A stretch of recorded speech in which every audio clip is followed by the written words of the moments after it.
remind my colleagues to please silence all electronic devices at this time. I don't have any admin matters at this time. Does anyone else? Trace does. I do?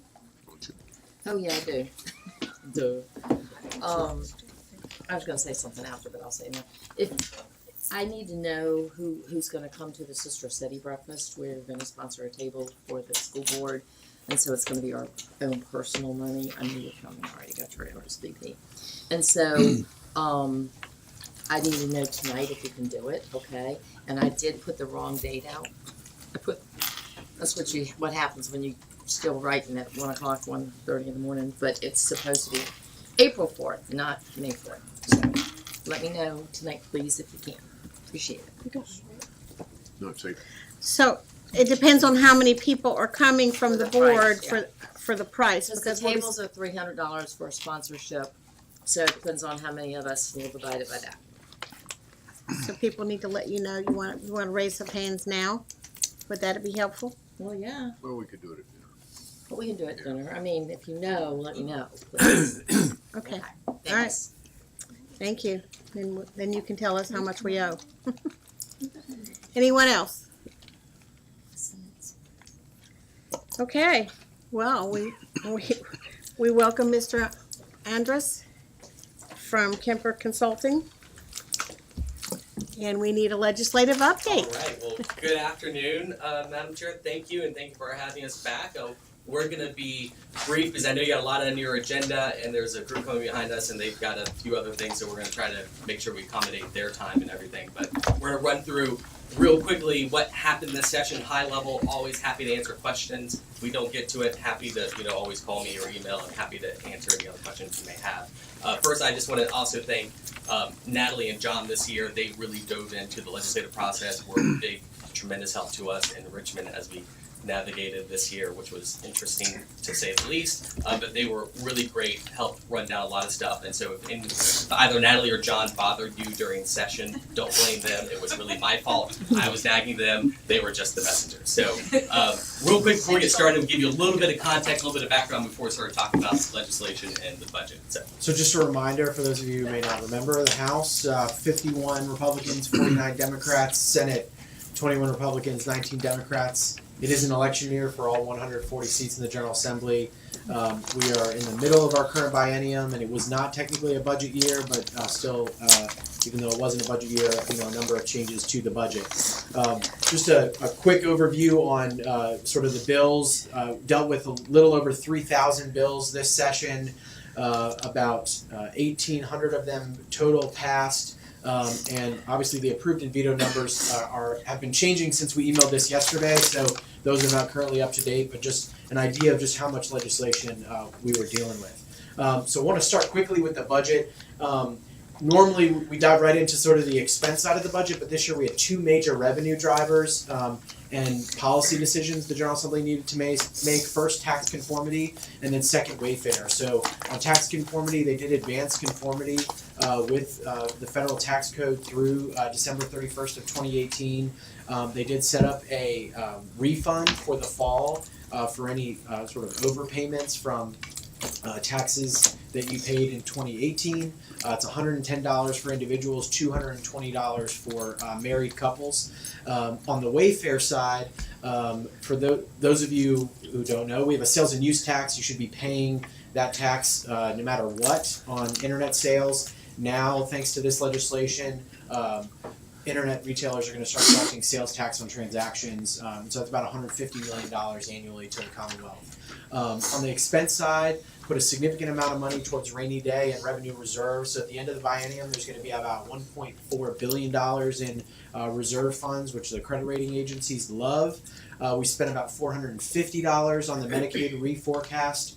That has nothing to do with Medicaid expansion. That's simply the growth in Medicaid and a missed forecast on their new CCC Plus program, which is essentially heavily disabled individuals, which just moved into the managed care. And then in addition, there's a number of salary increases. So state employees, higher education, and state supported locals. And Joel's going to talk about the teacher Talk about salary teacher increase in a when we get to that in education. A couple other items, water quality. I want to point out broadband because that's strictly for rural localities. That's the VADI program, the Virginia Telecommunication Initiative, where public localities partner with the private sector to expand that last mile of service to help get broadband. So a significant increase from just $4 million in the biennium to 19. So on the K-12 side, so those were kind of the other big picture from the budget outside of K-12. So on the K-12 side, a few things I want to point out. Probably, I think you're maybe familiar with some of these, if not all of these. The big one was the teacher salary increase. This is the 5%, but what it really means is it is 2% on top of the 3% that was already in the current budget to begin July 1. The 2% starts September 1, and the local school divisions are required to match that 5%, but the General Assembly gave you flexibility to match it over the course of the biennium. So raises that were given last year can count towards the local match happening beginning on July 1 and then again on September 1 for those raises. So that was the largest portion of the salary increase. This was part of the governor's introduced budget. Both the House and Senate kept it in. There was some tweaking to the start dates, tweaking to some of the flexibility language, but that was generally in it from the beginning. There was an increase in the literary fund, which was going to be used for low interest school construction loans. It's $35 million. We talked about this before. There's a much greater need across the Commonwealth than $35 million for school construction. It certainly is a start. And then they increased the lottery per pupil allocation by $34.7 million. This was in the governor's original introduced budget. And then they also put in a little bit more money into the at-risk add-on. This was part of the governor's budget, came out in the House budget, came out in the Senate budget, but came back in during the conference and negotiations. They also expanded the eligibility from 4.5% for free and reduced to 16% free and reduced, which is part of that. And then there was additional money for school counselors. Not the full $36 million that we saw in the governor's original introduced budget, which was the 3-year phase-in plan to get down to 1 to 250. It's much less than that, but it is still lowering that counselor threshold. A few other budget initiatives on the K-12 side, school security, and we're talking about school security in a little more detail here in a second, but they did put a little money in there. There's also about $3 million in grants for school resource officers. That's not on here, but part of it is additional expanding the school security equipment grant fund from $6 million to $12 million. And then there's also some other central office items I want to point out. I think maybe the biggest one, because we've been talking about it for a couple of years, is the $350,000 for new online teacher licensure applications. We actually kind of went to the governor's office a couple of years ago trying to get some money in there for a teacher licensure. It never made it to the final budget, but this year, $350,000, which was not the full amount that they were hoping for, which I believe was $600,000 to go towards moving from a paper system to an online teacher licensure system. So hopefully that will get up and running and make that process a little bit easier. There was also a little bit of discussion about expansion of Virtual Virginia. This is not the Virginia virtual legislation. It doesn't deal with that, but they're looking at how do you allow Virtual Virginia to expand organically. And one of the things that they want DOE to look at is potentially developing a fee schedule for Virtual Virginia, where each school division gets a certain number of slots. After that, you might pay per student outside of your slots in hopes to expand Virtual Virginia and Virtual Virginia programs. Moving on, and I'm happy to answer any questions. Like I said, we're going to go a little bit fast. If there's no questions on the budget, we'll move on to some legislation. About 270 bills were introduced dealing with K-12, not counting all the other things that impact you, everything from FOIA to human resources to procurement, all those things that impact a public body. There was many more than that, but 270 that were kind of focused on education and everything from Labor Day to school safety to standards of learning, discipline, and everything in between. So it was kind of an interesting year for a lot of that. So starting off with school safety, you recall that last year the House developed the Select Committee on School Safety, and the Senate had a lot of discussions about school safety. The governor's children's cabinet was talking about school safety, so everyone was talking about school safety. There was about 24 or so recommendations that came out of the Select Committee from school safety. Not all of them were turned into bills, but many of them were. Just a couple of the highlights of those. One, in addition to more money for teacher counselors, they also had this focus of getting teachers, school counselors back to counseling. And there's legislation that said for school counselors, 80% of their time during normal school hours have to be spent with students, not necessarily counseling them on things, but spending time with those students. This was in response to schools saying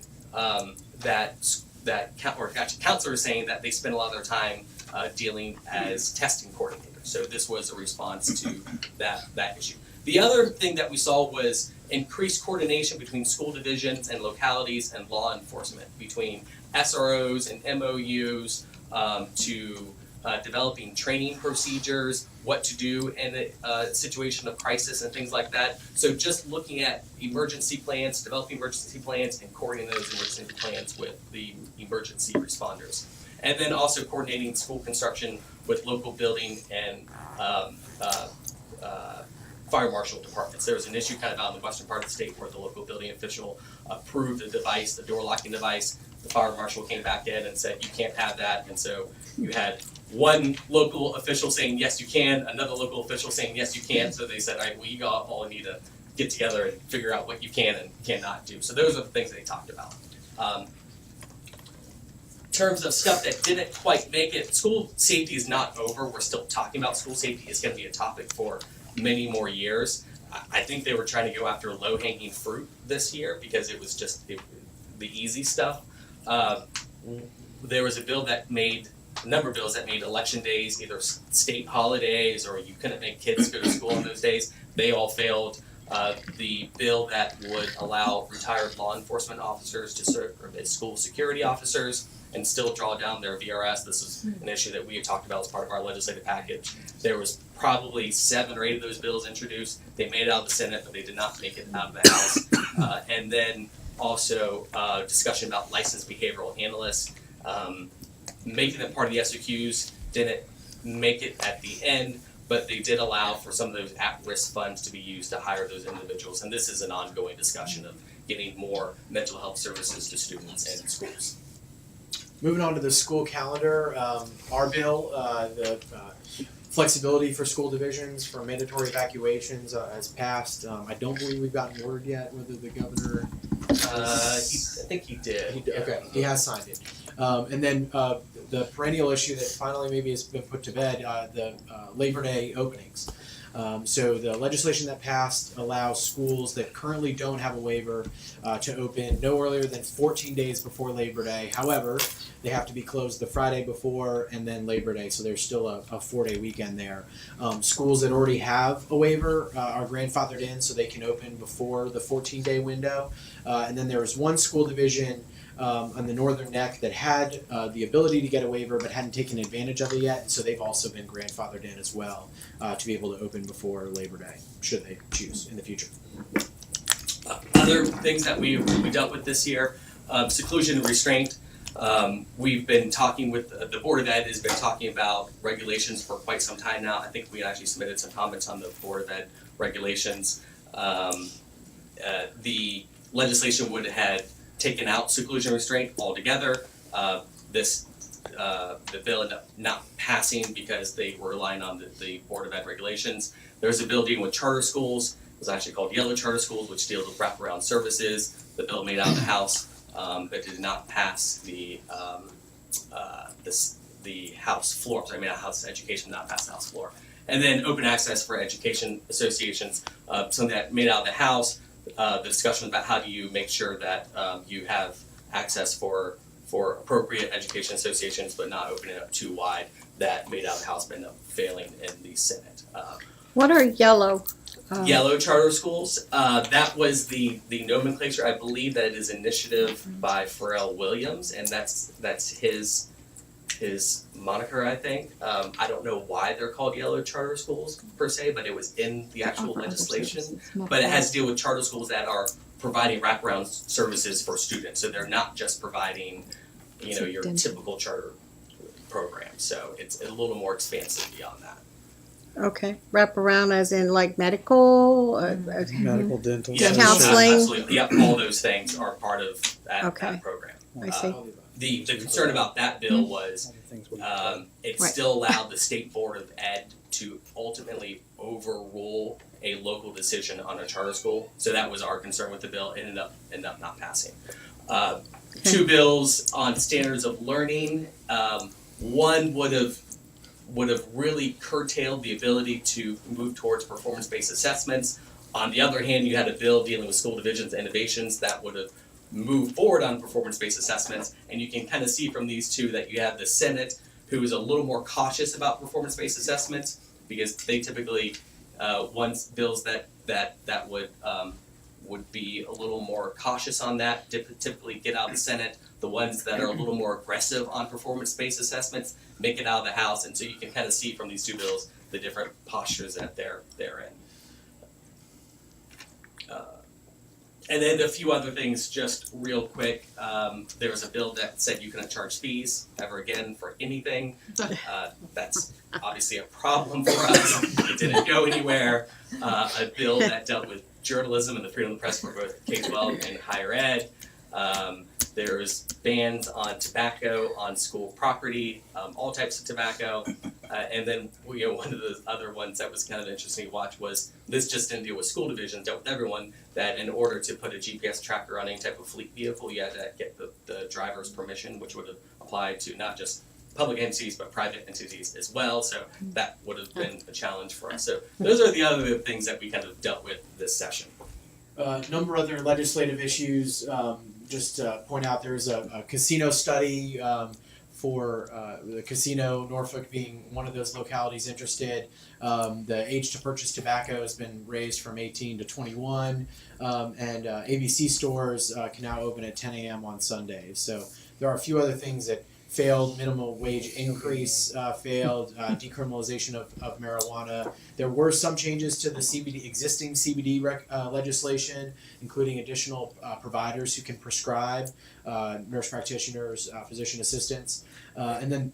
I'd say the one thing on CBD is they're also trying to figure out what it means for school divisions of students who come in with THC prescriptions and how schools are responsible for that, whether they deal with them, and the consensus now is you deal with them as you dealt with normal prescriptions. So they're struggling to figure out these things now that the THC legislation is expanding. And those are oils, not Correct. marijuana. What does that Hurricane Florence fallout? So there was a number of bills, including ours, dealing with Hurricane Florence, because you might recall that it was a beautiful sunny September day when the mandatory evacuations were called, and so there was bills dealing with what to do with sex offenders and shelters, what to do with tolling. There was a bill that even it didn't pass, was gonna give basically funding priorities towards evacuation routes in Hampton Roads. So it was interesting that we were not the only ones who looked at the mandatory evacuation and said, well, there's a lot of things that we got to fix about how this went on. So there was a number of bills dealing with that issue. Right. Good.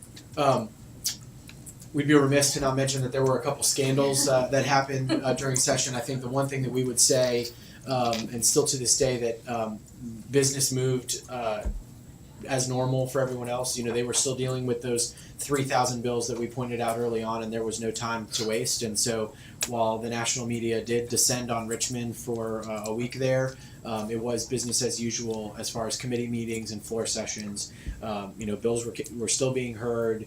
Bills were still passing both chambers, and that's how things move forward and quickly.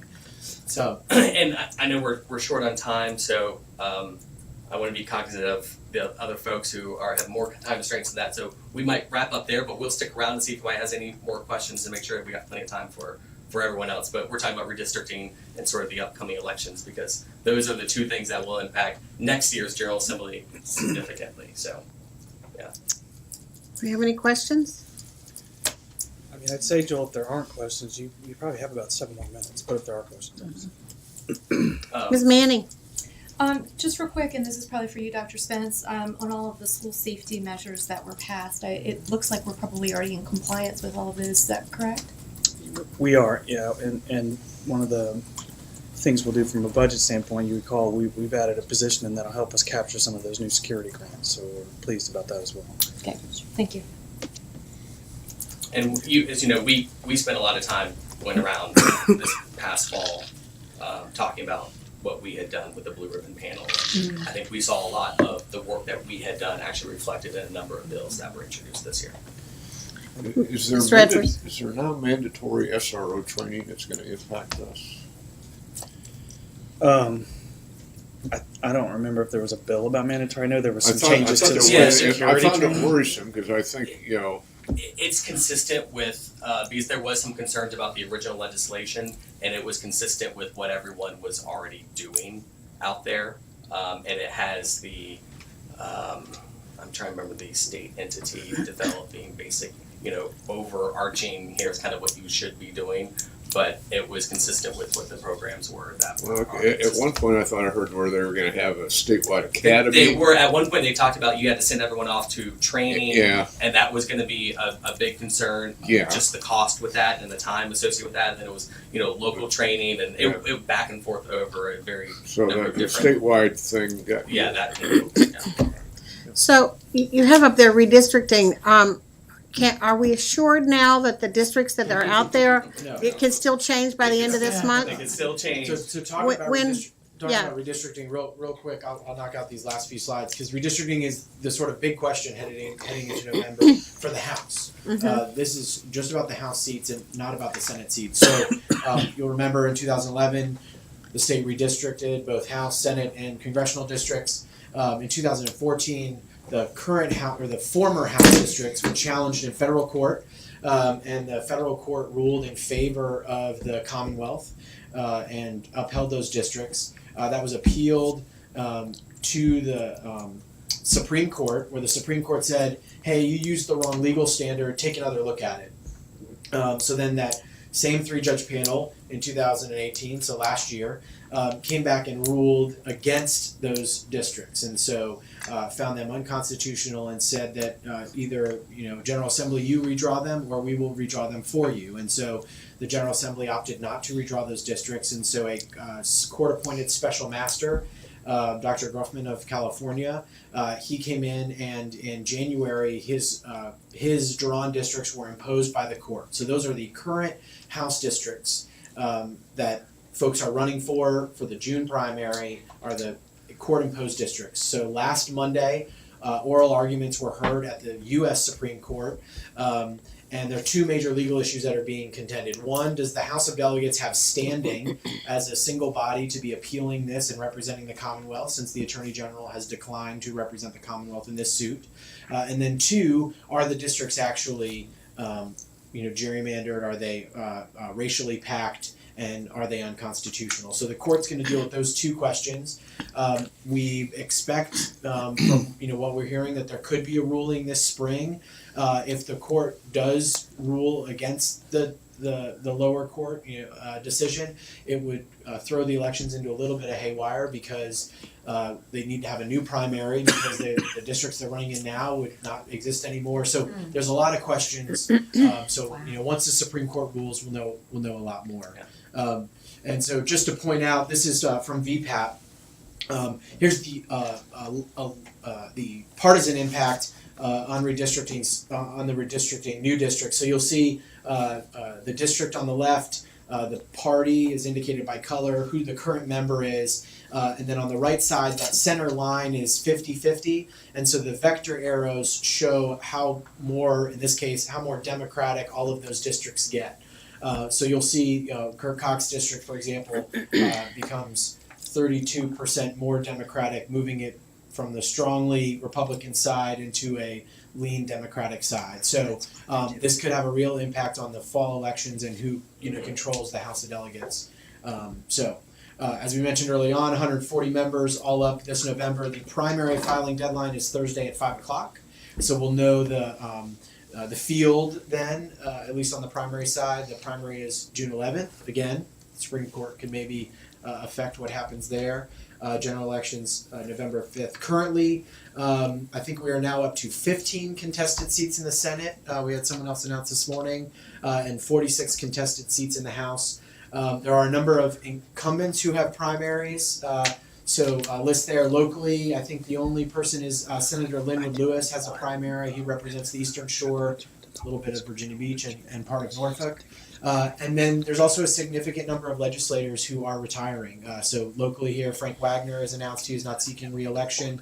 And then you have Gordon Helsel and Poquoson, as well as Brenda Pogge, who represents James City and York counties, who is not seeking re-election. Yeah. And then there's a number of delegates who are running for the Senate, including locally here Cheryl Turpin. So, And I would just add real quick that Delegate Landis chairs House Education, he's also Vice Chair of Appropriations. It was likely that if Republicans maintain control, Brenda Pogge would take over as Chair of Education. So now we're getting further down the line. It'll be interesting to see how some of these leadership positions shake out next January. maybe that prompted some more questions. Yes. Go ahead. I just want to Yes. ask, unfortunately, I got here a little bit late. Is it possible to get a copy of the PowerPoint so I can catch up? Thank you. And I'll be happy to answer any questions and talk through anything on there. Thank you. Anyone else? Thank you. Yeah, thank you. Thank you for having us. Good Appreciate it. update. Yeah, well, we'll stick around in case anybody has any other questions.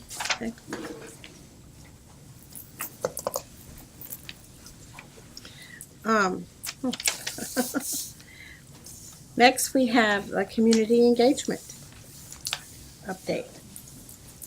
We do. We'll just turn this straight over to Natalie Allen. Okay. Good afternoon, Board Chair Anderson, Vice Chair Melnick, members of the board, and Dr. Spence.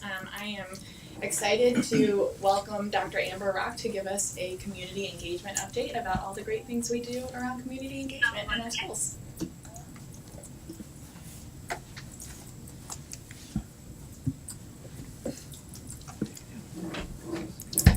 Good afternoon, Chairwoman Anderson, school board members, and Dr. Spence. Thank you so much for this opportunity to share with you an overview of the work of the Office of Community Engagement. The last time I presented at a school board workshop, we lost electricity. So let's hope for a less dramatic meeting. We had the lamps. Yes. We are so fortunate in Virginia Beach City Public Schools to have supported community engagement initiatives for many, many years. As I attend conferences and network with colleagues and divisions across the country, people are amazed at the support we have in our community and also the generous programs that we provide our families. I know you're already familiar with the research that supports community engagement to benefit not only students, but also our teachers, staff, and schools and their communities. When community members and families continuously support and encourage children's learning and development, we see positive effects, including higher academic performance, enhanced school climate, and improved attendance.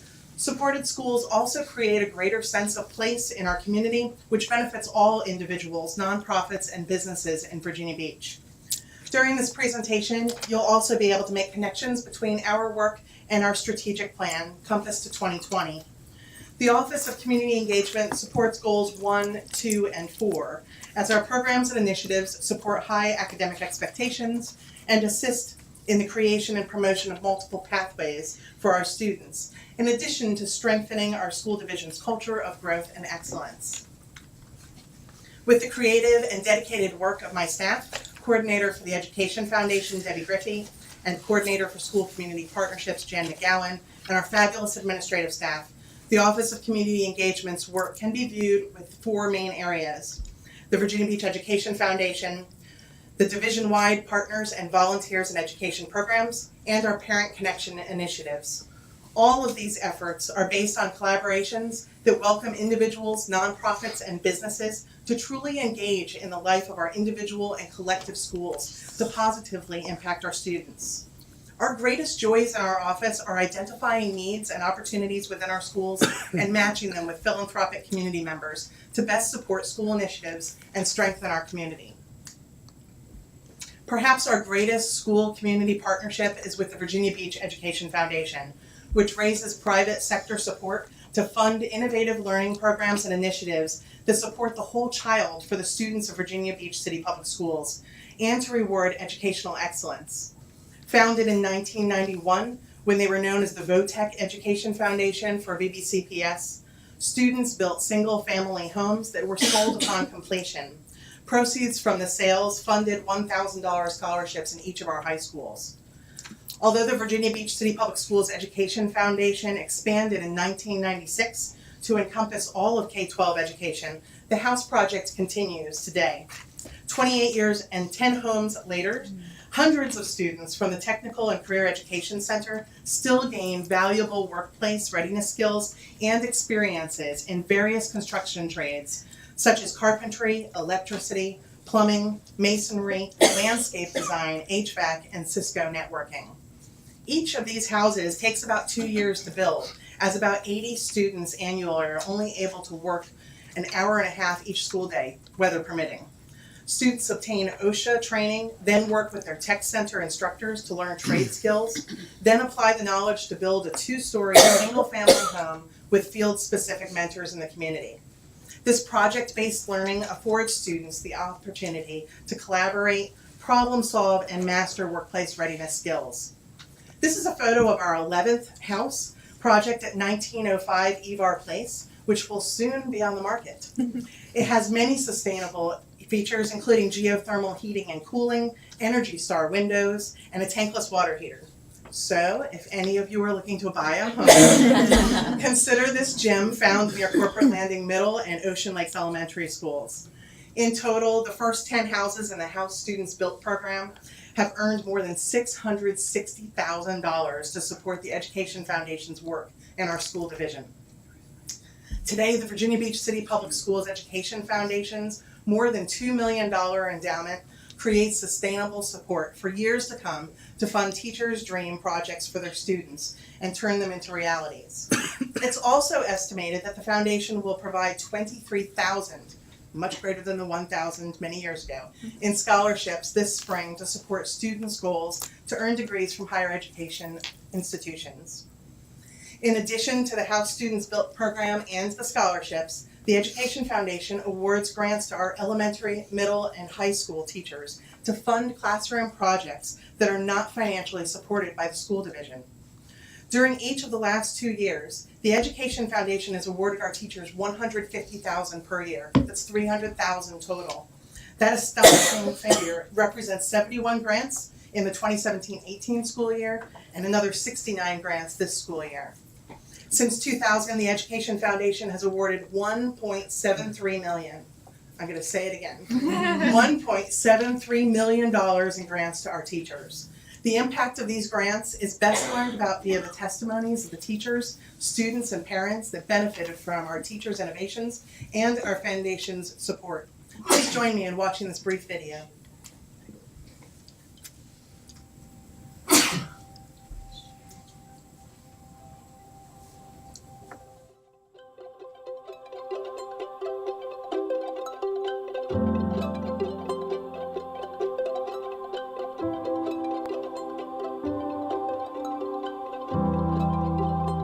That middle school age is a time where students can head in different directions.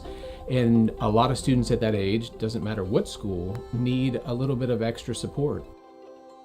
Even in my position now and then, it's sharing resources with students that they might not be familiar with. All these different things that students might not have the opportunity to do, I kind of looked at that need and said, we need to kind of bridge that gap. I applied for a grant with the Virginia Beach Education Foundation starting in 2012. The name of the project was See Straight, and the focus was on college, careers, and community. I didn't think much of it at first, but I saw a difference in my son. Leaving 5th grade, the teacher was just telling me, I don't know what you're going to do with this kid because he was not doing so well. He was just a normal kid, but I knew that he was easily influenced. Mr. Bob Lance, he took ownership right away and stayed with Desmond throughout his whole middle school time. It really made a difference. My son was coming home, he was saying yes ma'am and no ma'am, and he saw the people that was less fortunate than us, so he appreciate home more. He was going like feeding the homeless, he was passing out water bottles to people down the beach. It just something just clicked naturally, and by the time he reached high school, he was already knowing what he wanted to do and always carried what Rob Lance told him. It's not just, here and now, it's kind of beyond that. So it's kind of setting an example or a precedent to say that we're going to help. Years and years and years ago, I was at Holland Elementary. I had a garden called the Secret Garden, and then I went to SeaTac, and now I have many garden projects. All my projects are about beyond the walls. It's out of the building and just connecting kids with people and nature. I think a lot of times we forget how fast the world can be, and so when we're outside, it's so peaceful and it calms our soul. I used to go, they used to have like Spruce Up the Garden Day. She has Watering and Weeding Wednesdays, and we take them all down and we help mulch the raised beds, and part of the community garden is them harvesting. So like during the summer when they get to pick the blueberries, they feel really proud, and like that's an accomplishment for her and for them. I want them to become independent. I want them to learn about their world, their natural world, and how it affects them and their life. Even now, me and two of my friends are like the presidents of the gardening club at my school, which we started last year. So it's like something that I've continued on throughout my life, and I feel like maybe if I didn't like connect it with school at a young age, maybe I wouldn't have pursued that even now, like in high school. It's the things like that you want to do, that you like get to be involved in, and get to be surrounded by people who are like have the same interests as you, that make you who you are. Desmond, now he's in the Air Force. His future is set, and he's going to go to school while he's in the Air Force. Because of the program, he was able to choose to whether he wanted to go to college, or he had so many options. Teachers like myself who have a certain passion for their subject and want to go beyond the classroom, if it wasn't for the grants, they would be able to do that. I couldn't just simply go to my principal and ask for X number of dollars for these activities, for these trips, for transportation. I think without the funding, you would have less staff wanting to kind of step up and do. Without you as a sponsor, some of these kids may not even care anymore. It's just that simple. So forgive me. I forgot to provide you a disclaimer that video often blows things into people's eyes. So sorry about that. I should have brought tissues.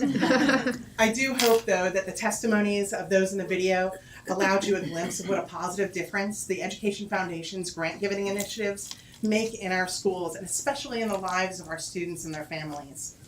And because I'm a fundraiser and community support builder at heart, I have to tell you now, if you're looking at your taxes and thinking, you need to support maybe more 501c3s this year, the Virginia Beach City Public Schools Education Foundation is an excellent choice. Only 1.7% of your donation goes toward administrative fees, and we can directly connect you to the end user of your donation. So support a teacher's project and come to see it in action in our schools. We take credit card payments over our phones. I'll hang out. As the philanthropic arm of the school division and the only charity in Virginia Beach solely dedicated to the success of our teachers, students, and schools, another shameless plug, the Education Foundation allows donors to give tax-deductible donations to the Beach Bags program, which provides shelf-stable food to high-needs students identified by our school social workers and school counselors as not having enough to eat on the weekends and over long school breaks. I mentioned earlier that only 1.7% of administrative costs are taken from donations to the Virginia Beach Education Foundation, but through an agreement with the school division, the Education Foundation takes no administrative fees from the donations given to the Beach Bags program. That means that every cent donated to the Beach Bags program is used to purchase food for our high-needs students. More than 1,500 students are served every month during the school year through the Stopgap program that was launched in 2009. While the need grows every year, our community has continually heard the cry of its hungry children and met their needs. You'll see you've each received a beach bag. If you want to go ahead and open it up, you may, to see the contents. Each beach bag contains 2 individually sized shelf-stable milk containers, 2 breakfast items, That could be an oatmeal packet or an individually sized box of cereal, 2 4-ounce or larger servings of fruit, either 100% juice box or individually sized applesauce or fruit cup, 2 individually sized entrees, and 2 snack items. Now, you would think that perhaps when we pack bags, we just throw all 10 items inside the bag. No, that's okay. But Ms. Melnick, I know, who We'll is just an look over here. active supporter and packer for us on Wednesdays, will tell you that we always make certain we put heavier items in the bags first and then the lighter items on the top. And that secures it for the students to go home over the weekend. Now, if you were to go to a local grocery store, the items in a beach bag would cost you between $7 and $10, depending on the store you support. However, through research and agreements with box stores, we can fill a beach bag for only $3. More than 100,000 beach bags have been distributed with the fabulous help of our distribution center, which we could not do without in our office. 2 students who have been, who receive them each Friday to go home on the weekends. The program is entirely community supported. No division funds are used to purchase the shelf-stable food given to students, and a growing army of more than 300 volunteers helps us pack bags on a weekly basis, solicit donations, and also sort this more than 6 tons of food we receive during the 2 community-wide drives we conduct each year. As a fun aside, one of our devoted Beach Bags volunteers, Jenny Deal, will be recognized tonight publicly on Channel 3 by Kurt Williams for her wonderful support of this important stopgap program. And it was super exciting to see her cry with the surprise. The Beach Bags program also enjoys the support of numerous individuals, civic groups, businesses, and foundations who want to join us in the fight to not only end hunger for our students, but also better prepare our students for academic success on Monday mornings. Our next community-wide Beach Bags food drive, can anyone tell me? Thursday. Thank you, is this Thursday. Advertising works. And we're pleased to partner with Channel 3, Pembroke Mall, Southern Bank, and 70 of our 86 schools to collect food and donations for our hungriest children. The second stopgap program, supported through the partnership between Virginia Beach City Public Schools Education Foundation and our school division, is the VA STAR program. VA STAR stands for Virginia Student Training and Refurbishment, and it is a program coordinated through the Spark Education Foundation in Manassas, Virginia. More than 77 schools, spanning more than 45 school districts throughout the Commonwealth of Virginia, participate in this program, and Virginia Beach is pleased to be one of the most successful and one of the very few self-supported programs in the state. Locally, the Education Foundation, the Office of Community Engagement, the Distribution Center, and the ATC's teacher Jim Spruill and his Cybersecurity Systems Technology class manage this program together. Through Virginia STAR, ATC students refurbished donated hardware from individuals, nonprofits, faith-based organizations, state agencies, military installations, private companies, and our very own Department of Technology. The computers are re-imaged with Windows 10, and Microsoft Office Suite is installed. Through participation in the program, students work toward earning industry standard certifications, which can pave the way for both higher education and well-paying jobs.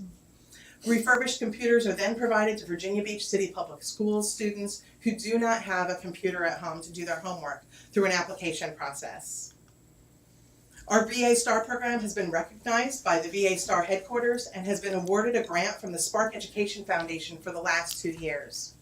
These accolades are the result of the generous support of our community, which results in the high number of computers we can provide our high-needs families, and most notably, the impressive innovations led by Mr. Spruill, who is also ATC's Teacher of the Year this year, and his students. While I'm very proud of their work and enjoy the astonished faces of my VA STAR colleagues when I report on what they're doing, their work is way over my head. As a matter of fact, I was just at the recent annual meeting and just had to memorize the couple sentences that Mr. Spruill had given me. So I went up and I acknowledged that I had no idea what I was about to say, but I knew that it had a big part in us winning the grant. And when I said it, all of the computer literate people in the room dropped their mouths and said, "Oh my gosh!" And I was very proud of them. But because it's way over my head and I have no idea what they do, I've invited them to share their part of the program with you. Mr. Spruill?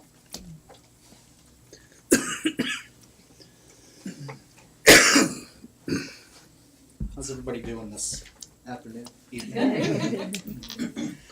I'll do a little bit of a backstory. I came into Virginia Beach City Public Schools as a network technician for the Advanced Technology Center, and that was in 2011. That was my first,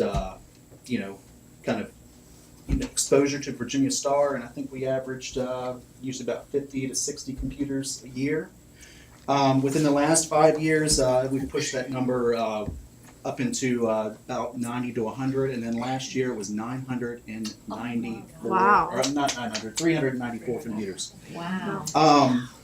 So with partnerships and of course Office of Community Engagement, working to try to source computers, we actually have a partnership with Virginia Beach Department of Technology. Without that partnership, we would not be able to facilitate the needs of the program. And while we are a one-to-one school district, still there are some things that Chromebooks just cannot do.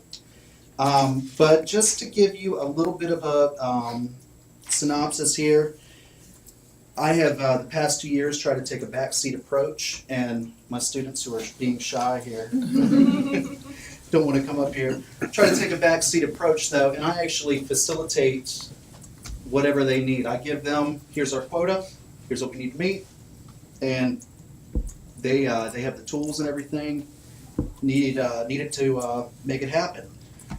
One thing we have noticed in the past few years is we get a lot of scrap material, a lot of systems that are unusable.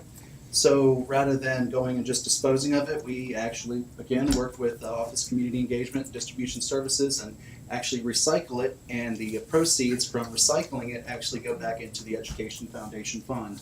So it's a win-win for everybody.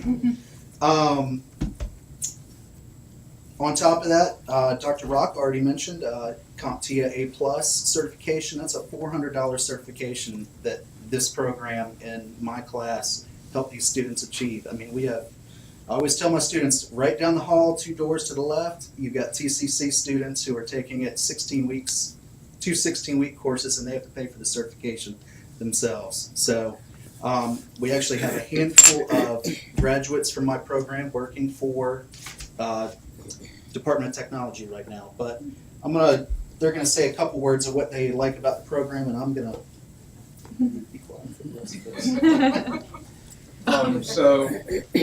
My favorite part about the VA Star program is that it gives back to the community, and it gives us a lot of hands-on experience. It is just a very good way of teaching and just very efficient for just everything. And so processes we do on the computer go like cleaning and scrapping, as well as imaging and sanitizing the hard drives. And when we sanitize drives, we take the hard drive that would be out of the old laptops and then sanitize them in a server, and we'll put on Windows from our own server and then give it back to the families that will need the computer for at-home use. And with the hands-on experience, we learn a lot, and it gives us knowledge for us, like for the future. And then with laptops, some of them don't come with hard drive covers, so we use 3D printers, which have stronger material than what the original cover was, which we used to for the hard drive cover. Yeah, which is better. That was one thing. This actually right here, you see pictures of the 3D printing process. So we had 100 computers from FEMA. Only 25 of them had hard drive covers, and 75, we were told basically from the Virginia Star District Office, just use them for parts. And it's like, no, we can go and 3D model that and 3D print it. So we actually pretty much, I think we gave out about 85 of them. There were a handful that were actually damaged, but most of the ones we gave out this last giveaway had blue covers on them that were 3D printed. So, and it's all them. I facilitate. So, Thank you so much.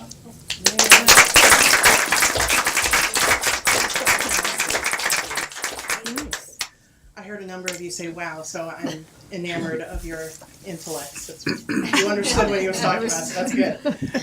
But it's always a pleasure to work with them and to find out what the students are doing to solve the problems that we have to get more computers into the hands of our high-need students. Right. The Office of Community Engagement is also pleased to manage the division's Partners in Education program.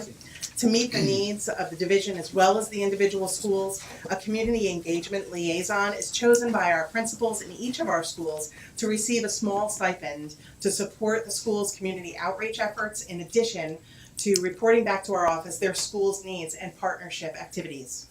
To date, we have more than 2,100 documented mutually beneficial partnerships in education throughout our division.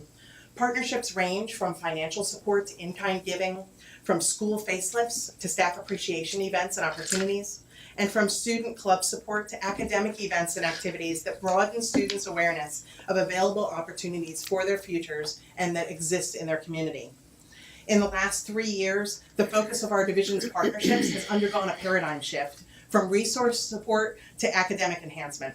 For example, Jack Daly, who is the owner of Philly's Pretzels and Fairfield Shopping Center, not only provides donations of his product to many of our school events, but more importantly, has worked with a number of our schools in their entrepreneurial classes and also their marketing classes to talk about the challenges and opportunities of owning a franchise. And he also invites students to his shop to conduct math-based academic activities and to bake their own pretzels, which is a favorite of the students.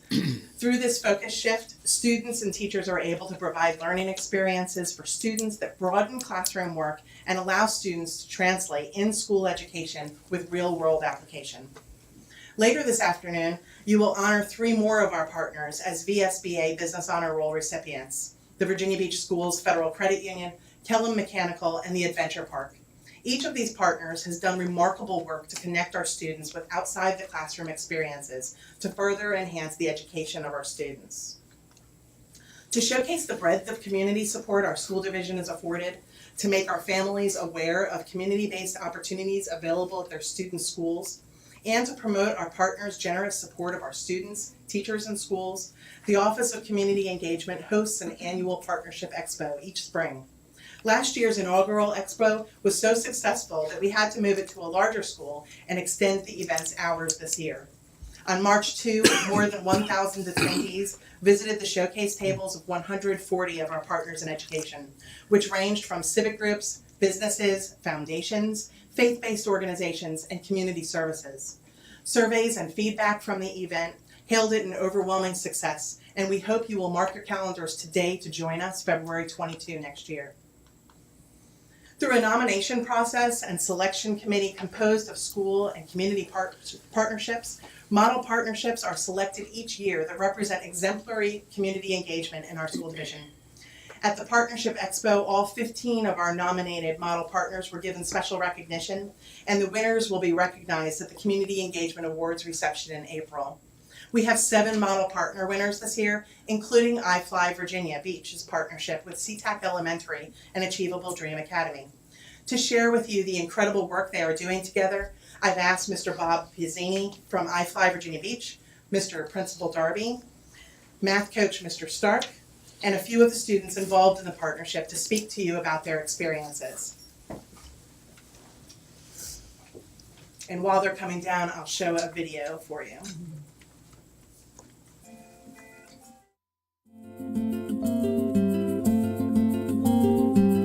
I went to a hockey coaching seminar last summer, and one of the presenting coaches told us about this program he does at his ice rink where they help inner city kids who would never be able to ice skate or figure skate. I came back from that seminar energized. I threw the concept on the table to my management team, and together we developed a program called SeaTac Soars.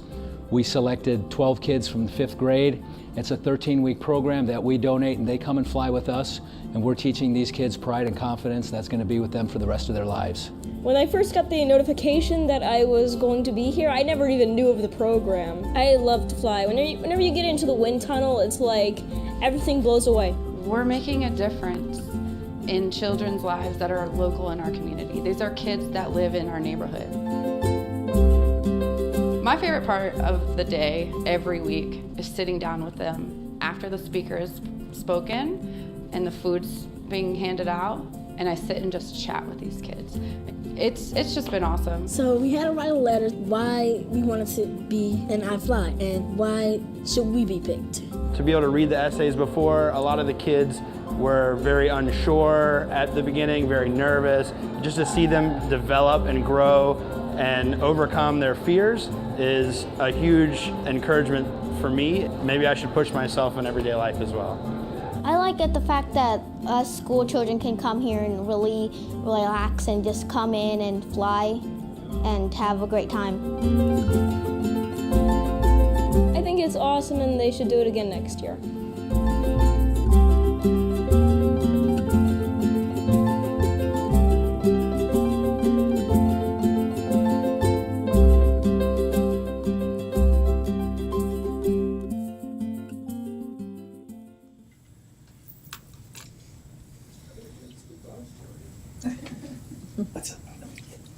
Let's get our guys right over here so everybody can see you. Because these are two of our current athletes. All right. And Dr. Spence and Principal Darby and Mr. Stark and school board, thank you very much for allowing us to speak today. CTAC Soars was designed to bring pride and confidence to kids who find it difficult to feel that pride and confidence in different ways or in other ways. Ultimately, we want to inspire them for the rest of their lives. We're creating a memory that should be with them for the rest of their lives. By the way, thank you. This is a memory that's going to be with me. I'll probably never brief a school board again. So we're taking a picture right now. Bob at iflybeach.com. Mr. Stark can speak to, since he's with the kids every single day, he can speak to the gains that these kids are making. But it was a very deliberate program with a very specific tool, the use of a flight chamber, the challenge and the joy of learning how to fly, and the athleticism that's involved with that. Can you guys tell me what the ABCs are of athleticism?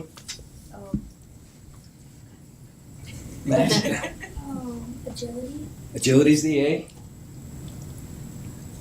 Balance is the B. And I'll give you coordination is the C. But we talk about what it is to be an athlete. And when they fly with us, these are athletes. They come and they participate in an athletic program every week. It's a 13-week program. It's the fifth graders. Principal Darby and his team do the selection. We worked with Dr. Spence about a year and a half, maybe 2 years ago, trying to put this together. It's a model based off of an ice rink in Washington, D.C. that's in a neighborhood where you wouldn't expect to see an ice rink. And 25 years ago, they figured out how to get these kids on ice, and that's what it's called there, Kids on Ice. So we took that model and developed CTAC Soars. Agility, balance, coordination for the athletes, pride, confidence, and inspiration for the kids going forward. I have 32 people in my organization. Everybody loves doing this. This is one of the most rewarding things we do. We will donate it in perpetuity. We're starting to have partners come on board. Dominion Energy is very interested in some others. We can expand it. We can stay with the kids through middle school, maybe through high school. We have a lot of great ideas of how to expand it. We're not going to ask you for money. I'm going to go ask the business community for money. And but we want these kids years from now, and they will remember years from now the 13 weeks that they spent with us. And they'll speak about that with pride and confidence for the rest of their lives. Just really quickly, as we were looking at this opportunity that Bob gave us, we had about 80 kids initially with about 12 slots. It's very competitive. We showed them a presentation that Bob showed us. For some of the scared kids, they were scared to death. But for almost 90% of the kids, they wrote very engaging letters as to why we should select them. Some of them, I remember one girl in particular, you saw her, it was Love. She was like, people have not given me a chance. And she said, I want to prove to myself that I can do this. And so when we got a chance, Bob, to see her in the tunnel, it was simply amazing. Very quickly, Mr. Stark spent a lot of time with our boys and girls, but we have 2 cycles this year. And Max, when he saw the video, was scared to death. And he said, Mr. Dow, I'm not even going to write a letter. Count me out. I don't want to do it. But Aaron was a part of the first group which have already participated, and they came back with so much excitement that Max yielded. And so, Max, can you tell them initially how you felt about it? I felt very scared, and I didn't have much confidence to go out there and fly because I thought it was going to be like dropping you down instead of just having a net there and flying. Aaron, could you speak to your success in terms of, especially when we have a chance to come in and see you on that final day, when you get a chance to demonstrate not only your skills to your classmates, but to everybody else? What was that experience like? Some excitement because we have everybody looking at us, and something that we never thought we would do before. So now that we're actually doing it and proving to our parents and our family that we're doing it, it's amazing. Mr. Stark, just give a snapshot of the excitement every day that you have when we go on Thursdays as a part of our club day with these boys and girls. Well, the excitement is very different from week 1 to week 12 and 13. Perfect example was Arian on week 1 was terrified sitting in the class. So every week we start with a community leader or a community speaker and talking to our kids about different things from planning for finances, planning for the futures, never give up on a dream. And week 1, Arian was just pale as could be, terrified. Got in, had a blast. When he got out the bus week 2, he was literally jumping up and down, and I'll never forget this. Kind of like one of your memories, Bob. He jumped out, he's like, "Man, I live for this!" So I was like, "Man, I got to tweet that out right now." It's an amazing program. When Mr. Darby and the Chio Dream came to me, or started talking to last year about it, I was very interested in being a former paratrooper. I was like, I want in on this right now if possible. People ask me like, yeah, but don't you kind of regret, being at work till 6:15, 6:30 every Thursday? Not a chance. Thursday, I don't get home till 6:30, 6:45. It's hands down my favorite day of the week. And the staff that Coach Bob has there are absolutely amazing. A lot of the coaches you saw in that video told me last year many times, Thursday night is my favorite night of the week to work. So one of the things that is exciting as well is we're building future experiences for our students and Bob's group. You guys have done a phenomenal job, including a lot of different things. And so it's facing your fears, understanding the great relationship that we have with them. And they also convinced me. I was horrified. And so Dr. Spence, they didn't tell me. They drafted me in front of all of the parents. And so, Max, I felt just like you felt. I was shaken. But they faced their fears, and these students are now facing their fears, not only at this particular program, but also at school. And I'm excited about their future. I'm excited about what we're doing with your program. Thanks, Bob. Thank you. Thank you. That comments piece. In our first group, we had a special education student who would never pass a quarterly test in her life. That quarter, she passed 2 out of her 4. And, sorry, this was one of my babies a couple years ago. So, that excitement in her eyes when she came up and said, "Mr. Stark, I got a 78 on my math test today," was absolutely phenomenal to me. And the other thing I've heard Pop say more than once with these kids, he's looking at them not just as a way to get back, but he told me last year and this year, he sees these guys as his future staff. And I told him, I said, dude, if I come back here in 6 years and one of these kids are here, get the Kleenex out, because I will be a blubbering mess coaching my new babies. Let me say finally that Mr. Principal Darby's flight is on video. If you YouTube SeaTac Source Showcase, you will see this intrepid aviator kill it. I have it on my phone as well if anybody wants to email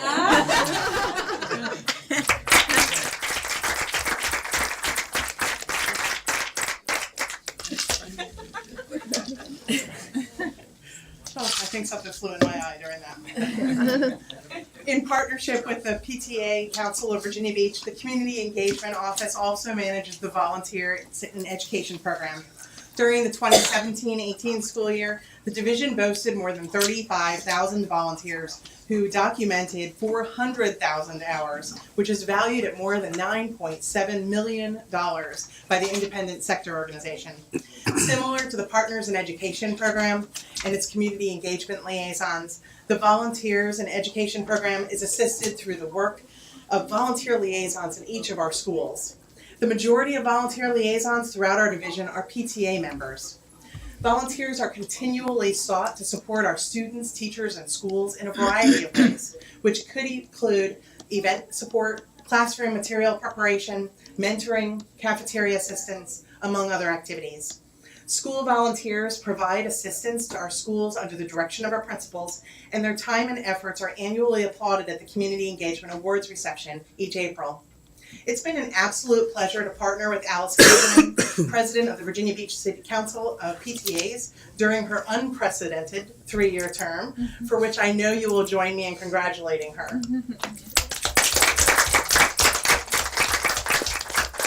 She became PTA Council President when I joined Virginia Beach, so I will shed a tear when she leaves.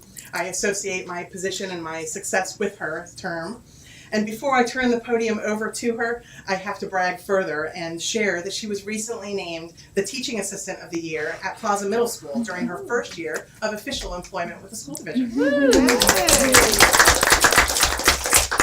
Thank you, Dr. Rock. I'll return the compliment that the Virginia Beach Council of PTAs has enjoyed working with the Community Engagement Office, and it's been my personal pleasure to serve as the president for the last 3 years and not only work with our parents throughout the community, but also to serve our students, teachers, staff, and school with fundraising opportunities and special events. The PTA's mission is to make every student's potential a reality by engaging and empowering families and communities to advocate for all children. We value collaboration, commitment, diversity, respect, and accountability. As advocates for all children, the PTA provides resources to parents on a number of advocacy topics, including safe and supportive schools, gun safety and violence prevention, special education, and child nutrition.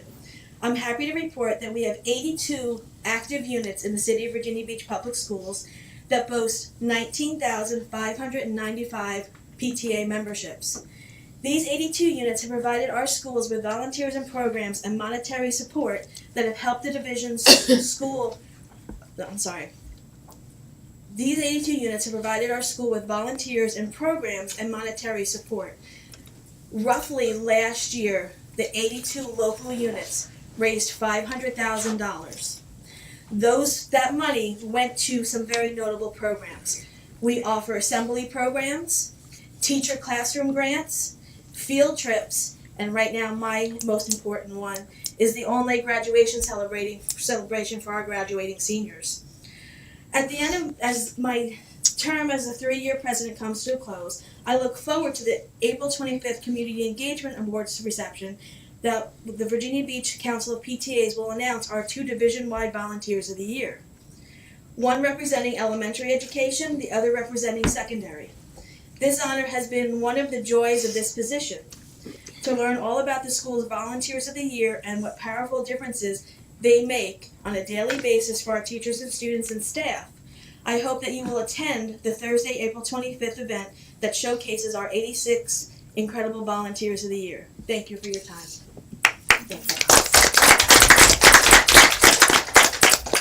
The final area of work in the Office of Community Engagement that I'll share with you today is our Parent Connection initiatives. The Parent Connection program is an outreach to link Virginia Beach families to classes, training, resources, and other opportunities to help connect parents to their students' education. Included in this program are the daily e-tips that are sent out via text message and on our social media channels, the Parent Connection monthly newsletter that is available on our webpage, the online through our website and app Parent Connection calendar, which lists all division-wide and community events that are free education-based opportunities for families in our community, and the annual Parent Connection workshop series. All Parent Connection Workshop Series sessions are offered at no charge. Between 6 to 8 workshops are offered each school year, and topics are chosen through parent requests and by the school division. Beginning last year, all Parent Connection workshop sessions have been videotaped, unless prohibited by copyright. So each session is available online to parents through our website. Our 2018-19 Parent Connection Workshop Series is finished for this year, but we'll be unveiling the very exciting, which includes 3 partnerships, which always gets me going, lineup of the 2019-2020 Parent Connection Workshop sessions before the end of this school year. The Office of Community Engagement could not be successful without the support of our school board, the Virginia Beach Education Foundation, school division leadership, and our partners and volunteers in education. That said, I hope we will see each and every one of you at our upcoming events, and I hope that you've enjoyed this presentation. I know that Dr. Spence has often been heard to say he's got the best job at Virginia Beach. He's so wrong, because he's not. So, I can entertain any questions if you have some. Just a plug for beach bags, if I can. Any board members that want to donate, these are especially important, the milks. But we have a box out here in the foyer, and so when you come for a discipline hearing or to a meeting, if you feel so compelled, there's a box out there. Just drop it, and Amber will take it from there. Thank you. Any other questions? Thank you. Thank you very much. Thank you so much.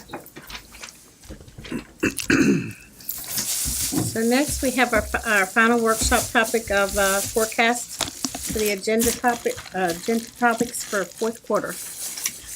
We do, thank you. If I could just take a second to say thank you to the media and communications team, to Amber, and to Alice for and to all of our students and other presenters. So it was great. I hope it gave you a really good sense of all that we're doing around community engagement. I enjoyed that as much as I did.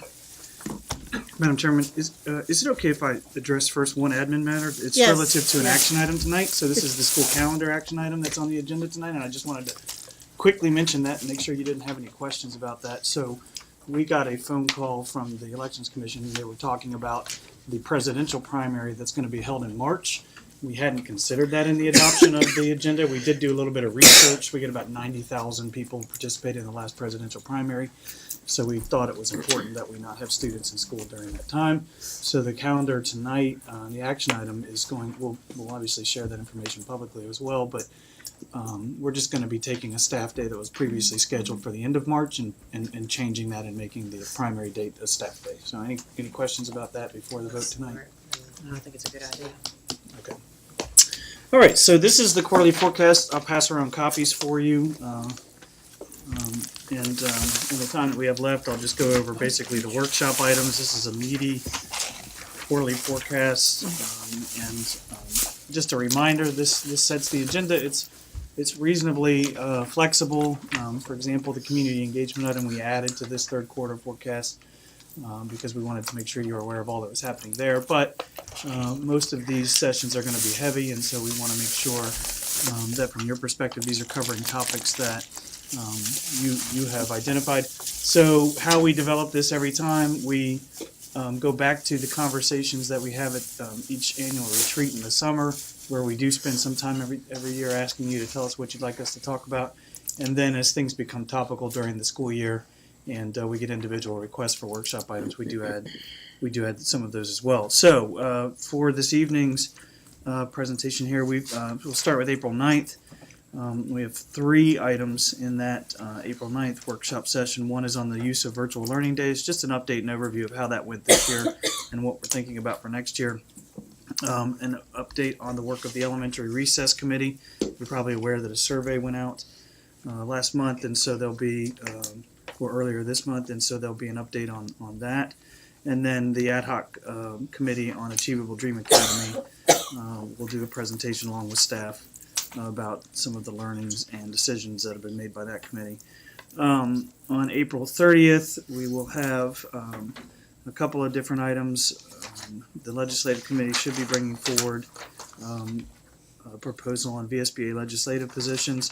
And then we'll have 2 technology updates. One will focus specifically on technology infrastructure and security. I know you've had some questions around how we secure our technology, and then the other one will be on our instructional technology to give you a sense of how and when and where we make decisions about what instructional technology gets integrated, and then go over some of what those technologies are. May 14th, we will have an update on social and emotional learning goal, our goal encompass to 2020, and included in that will be an update on our continued expansion of positive behavioral interventions and supports, otherwise known as PBIS. On the end of May, we will have a review of school start times data, as was promised in the timeline discussion on that topic. And then we will have a military connected child update, which we have done every year, just to give you an overview of where we are in our support for those children and their families. In June, on the 10th, we will bring you an update on the work of our Office of Safe Schools and our Division Services team to address the recommendations in the Blue Ribbon Panel, along with our teaching and learning team. And then we will be presenting on our special education 5-year plan and where that is today. And at the end of June, that is a lighter agenda, so if there are topics, that would be the place where they would be. We would have some space to do something that we may have missed. We will have pre-retreat planning and overview. We're recommending that happen at that time. Of course, that isn't making decisions, it's just really going over the work of the ad hoc committee on the retreat. So, any questions about that? If you don't have any now, it's just, again, as I said, one of those non-static documents. So if you come up with something later and you say, well, now that I think about it, I thought we were going to talk about, if you'll just let me know and we'll find a place to move it into the agenda. Ms. Manning. Two things. I had mentioned it to Ms. Anderson and Dr. Spence, I believe, and Ms. Linetti and I have been talking about it. I know some board members, other than me, had some concerns regarding discipline hearing processes and some things that Ms. Linetti wants to discuss with us as well. I was hoping that we could have a workshop on that with student leadership. I don't know if some of that is going to have to be in closed session or not, Ms. Linetti. Probably not. It's more processes Okay. and making sure parents and families are getting the right information and where we see gaps and information that you need, not on a specific case. Right. So if we could try to plan that at some point.